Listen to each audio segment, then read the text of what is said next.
Hello everyone, welcome back to my channel. आज मैं फिर से आप लोगों के सामने हाजिर हूँ एक नए टॉपिक के साथ। जैसा कि आपको मालूम है कि मैंने 10 का भी इकोनॉमिक्स की सीरीज़ स्टार्ट करी हुई है, जो कि उनका पहला चैप्टर है डेवलपमेंट। आज उसी सीरीज़ को कंटिन्यू करते हुए उनके जो डेवलपमेंट में कुछ पॉइंट्स हैं, आज मैं उसको डिस्कस करूँगी और हम लोग जानेंगे कि क्या क्या इंडिकेटर्स हैं और क्या क्या इंडिकेटर्स में हम लोग मेज़र करते हैं जब हम लोग कंपेयर करते हैं किसी दूसरी कंट्री के मतलब हेल्थ, जहाँ हम लोग मेज़र करते हैं, कंपेयर करते हैं इकोनॉमिक डेवलपमेंट को डिफरेंट नेशंस या फिर स्टेट्स के साथ। तो इसके लिए कुछ इंडिकेटर्स रखे जाते हैं, जिस इंडिकेटर्स पर वो मेज़र किए जाते हैं। तो जो आज का हमारा टॉपिक है वो है कंपैरिजन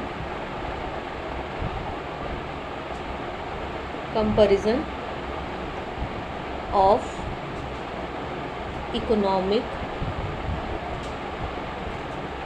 डेवलपमेंट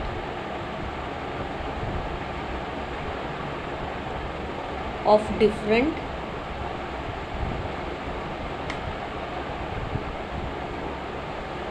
nation या states। तो इसके लिए कुछ इंडिकेटर्स रखे जाते हैं। तो some indicators like per capita income, जैसे कुछ सबसे पहला जो इंडिकेटर है वो है पर कैपिटा इनकम। और पर कैपिटा इनकम से हम लोग सब वाकिफ़ हैं, यानी कि इससे पहले भी हम लोगों ने पर कैपिटा इनकम के बारे में पढ़ रखा है। अपने प्रीवियस वीडियोस में भी मैंने इसके बारे में डिस्कस किया हुआ है कि जो पर कैपिटा इनकम है उसका रेशियो किसका है, वो है national income and population.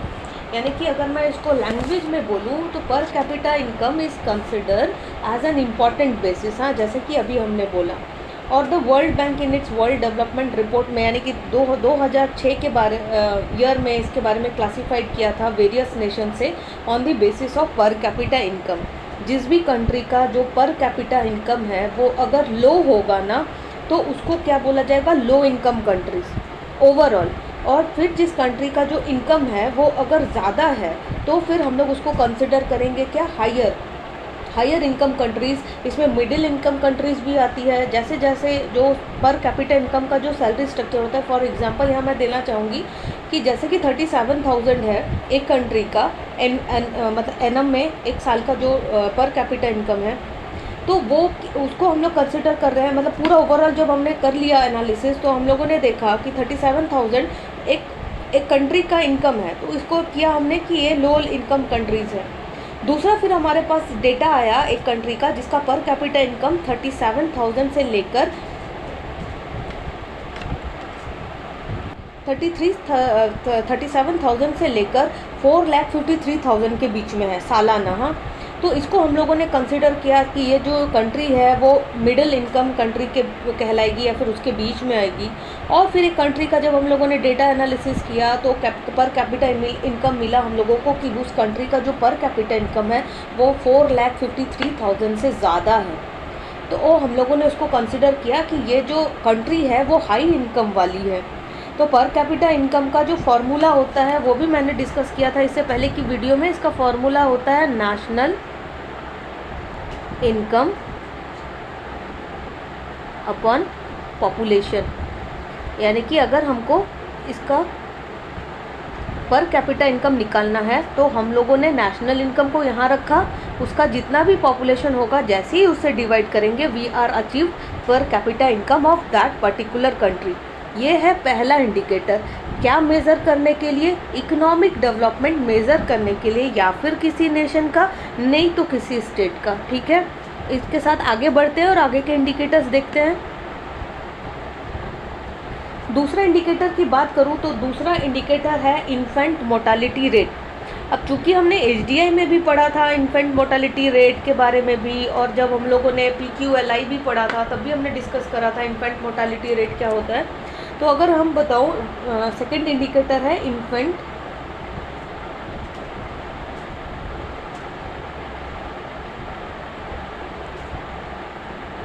Mortality rate, जिसको हम लोग IMR के भी नाम से जानते हैं।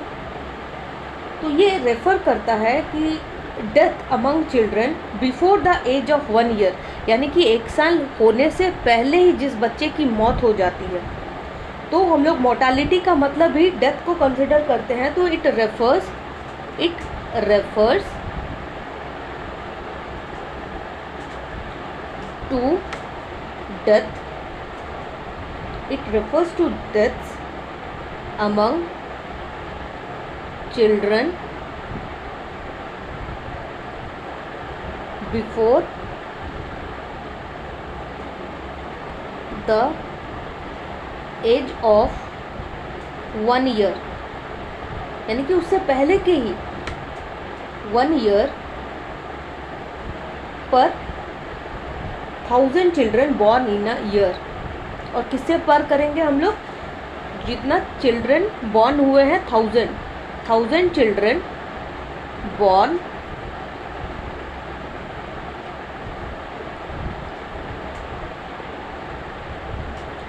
Children born in a year.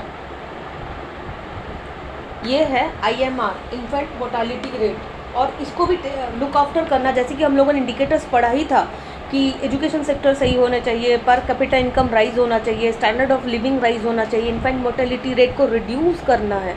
Reduce करने के साथ ही वहाँ पर तो हेल्थ सेक्टर आ जा रहा है ना। अगर हमारा हेल्थ सेक्टर ग्रो करेगा, विच मीन्स जो बच्चों की मौतें हैं 1 साल होने से पहले नेचुरली वो कम होंगी, उनका जो लाइफ एक्सपेक्टेंसी है वो बढ़ेगा। तो जैसे ही इन्फेंट मोर्टेलिटी रेट घटेगी, लाइफ एक्सपेक्टेंसी रेट बढ़ेगी, तो हेल्थ सेक्टर भी आ गया। तो अब तक हम लोगों ने देख लिया है कि एक कंट्री के डेवलपमेंट में जो मोस्ट ऑफ द जो क्राइटेरियाज हैं वो एक तो है per capita, education, health, standard of living, life expectancy.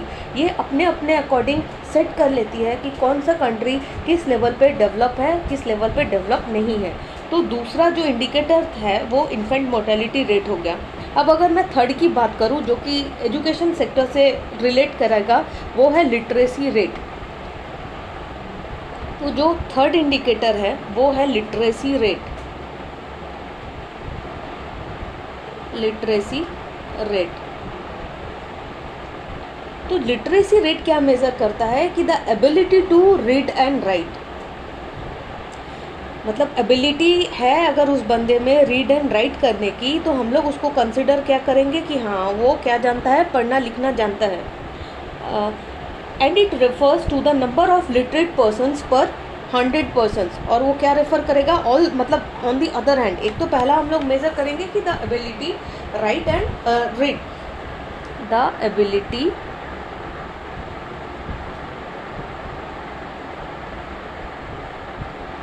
To read and right.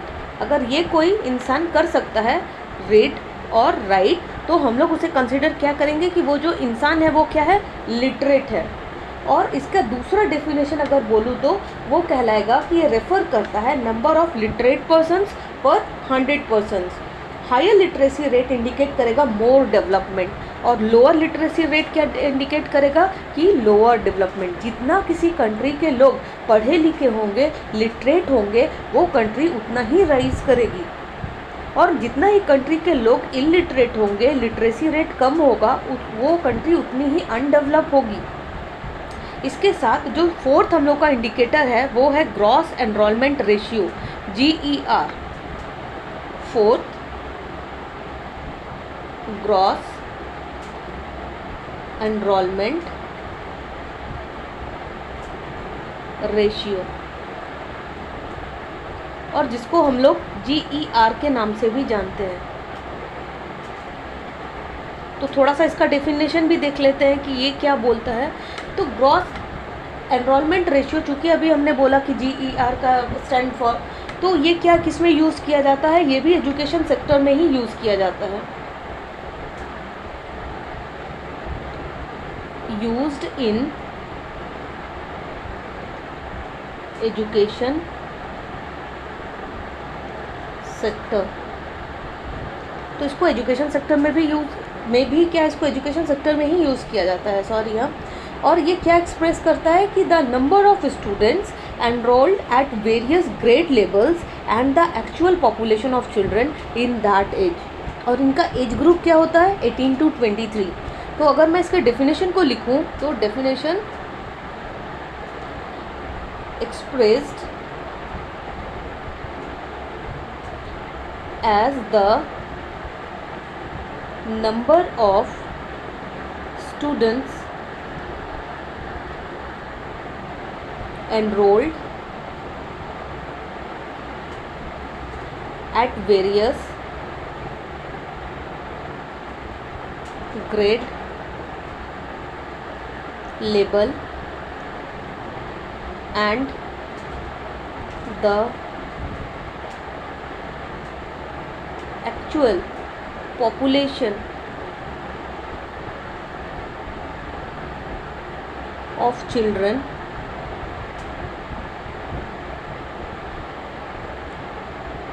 in that age group.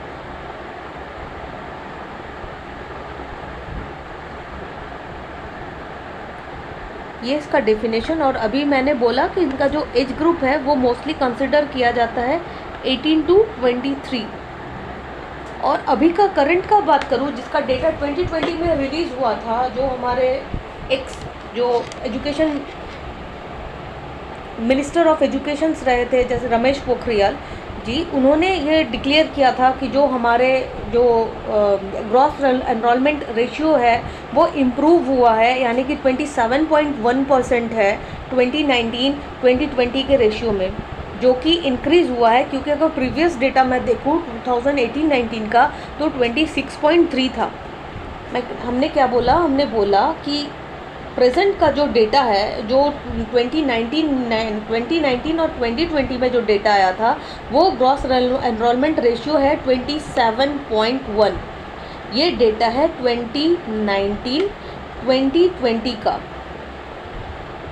और इसका जो प्रीवियस, यानी कि जब हम कंपेयर करते हैं अपने प्रीवियस ईयर से, तो हम लोग को अपने इम्प्रूवमेंट भी मालूम होते हैं और अपने फ्लॉज भी मालूम होते हैं कि हम लोग कहाँ कम पड़े। तो गैप हम लोग को देख के ही पता चलता है कि इम्प्रूवमेंट है और कहीं मतलब लैग किया गया है। तो हम अगर प्रीवियस डेटा देखूँ तो प्रीवियस डेटा क्या है, प्रीवियस डेटा है 26.3 जो कि रिलीज़ हुआ था ईयर 2018-19 में। तो हम लोग देख सकते हैं यहाँ ये है 27.1 और ये है 26.3। नो डाउट जो ग्रॉस एनरोलमेंट रेशियो है वो डेवलप किया है, और आने वाले दिनों में ये अंदाज़ा लगाया जा रहा है कि ये मस्ट अराउंड करेगा 29% में।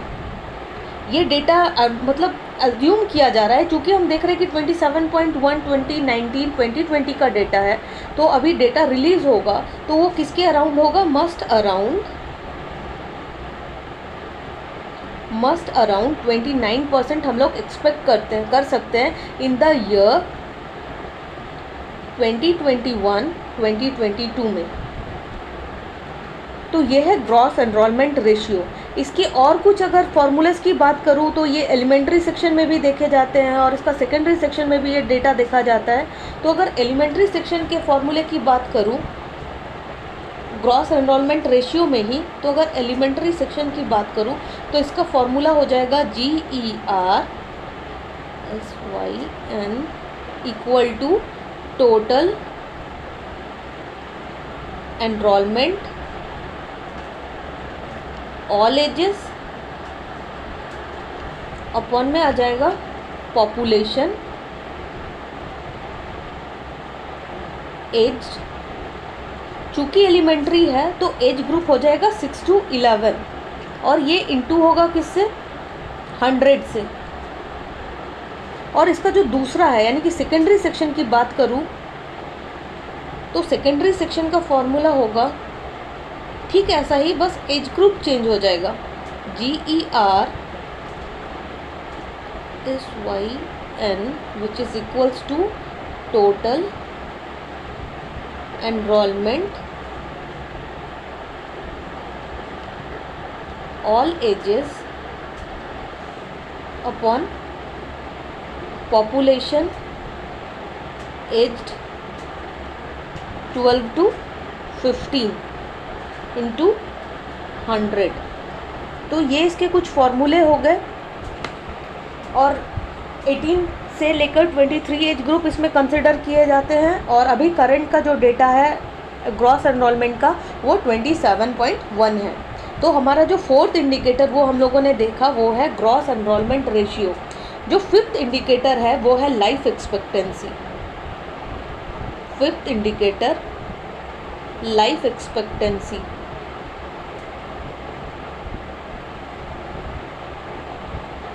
और लाइफ एक्सपेक्टेंसी का इंडिकेटर हमारा एसडीआई में PQLI दोनों में हम लोगों ने देखा था। तो ये डिनोट करता है कि जो average expected length of life of a person in year at the time of birth, जितना हायर लाइफ एक्सपेक्टेंसी होगा वो इंडिकेट क्या करेगा, बेटर हेल्थ। हाँ भाई, अब लोग ज़्यादा जी रहे हैं तो ज़्यादा कैसे जी रहे हैं, नो डाउट एजुकेशन सेक्टर में हेल्थ सेक्टर में इम्प्रूवमेंट हुआ होगा। तो अगर बेटर लाइफ एक्सपेक्टेंसी रेट है किसी कंट्री की, अगर बेटर लाइफ एक्सपेक्टेंसी रेट है अगर किसी कंट्री की, तो वो कंट्री क्या कहलाएगी, या फिर उस कंट्री का जो हेल्थ कंडीशन क्या कहलाएगा, बेटर, यानी कि हेल्थ फैसिलिटीज़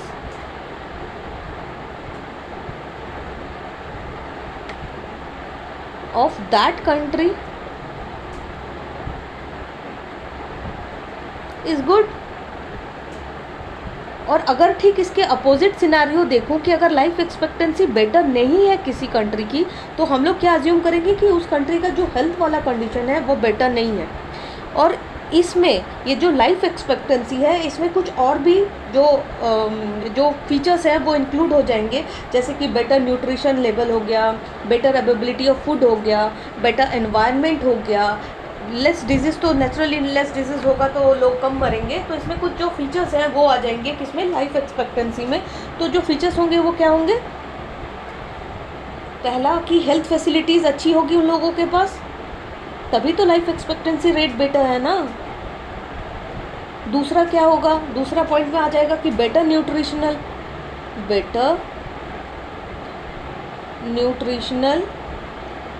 लेवल।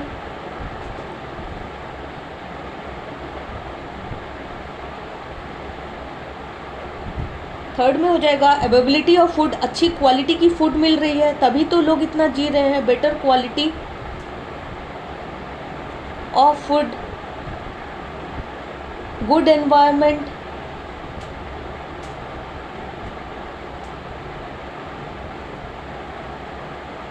etc।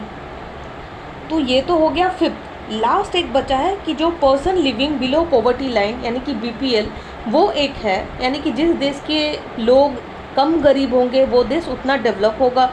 ज़्यादा पॉवर्टी है तो नो डाउट वो कंट्री क्या होगी, लेस डेवलप होगी। तो जो 6 इंडिकेटर है इसमें वो है persons living below poverty line. तो इफ़ अ स्टेट और nation more persons are living below, जैसे कि अभी मैंने बोला कि अगर किसी कंट्री के लोग ज़्यादा BPL के नीचे आते हैं तो नो डाउट वो कंट्री कैसी होगी, लेस डेवलप। और अगर कम लोग आ रहे हैं BPL के नीचे यानी कि बिलो पॉवर्टी लाइन के नीचे, तो वो कंट्री कैसी होगी, ज़्यादा डेवलप। और उस कंट्री का जो इकोनॉमिक कंडीशन होगा वो ज़्यादा बेटर होगा, क्योंकि जो उसके पॉवर्टी लेवल है, क्योंकि पॉवर्टी लेवल कम है, पॉवर्टी लेवल अगर रिड्यूस है तो वो कंट्री कैसी होगी, कंट्री का डेवलपमेंट कैसा होगा, ज़्यादा। यानी कि दोनों में नेगेटिव रिलेशन देख रहे हैं, इन्वर्स। अगर पॉवर्टी ज़्यादा है तो कंट्री का डेवलपमेंट क्या होगा, कम। और अगर पॉवर्टी कम है तो कंट्री का डेवलपमेंट क्या होगा, ज़्यादा। तो इन दोनों के बीच में अपोजिट रिलेशन है, they share inverse relationship to each other. तो किसी भी कंट्री का जो टारगेट होता है वो इसको रिड्यूस करने का होता है, ताकि पॉवर्टी कम हो और उस कंट्री का जो डेवलपमेंट रेट हो वो आगे बढ़े। मैक्सिमम लोगों को 3 जो बेसिक चीज़ें हैं जिस पर इसको अप्लाई किया जाता है, रोटी, कपड़ा और मकान, तो उसको सब मिले, यानी कि रोटी भी मिले उसको मकान भी मिले, उसको कपड़े भी मिले। तो जब ऐसे बंदे अच्छे होंगे हर कंट्री में, हर सबको पास ये 3 चीज़ें बेसिक, एटलीस्ट जो बेसिक रिक्वायरमेंट है एक इंसान का, वो जब पूरा होगा तो वो कंट्री नो डाउट डेवलप करेगी। So this is all about today's topic. Hopefully you like the session. Thank you.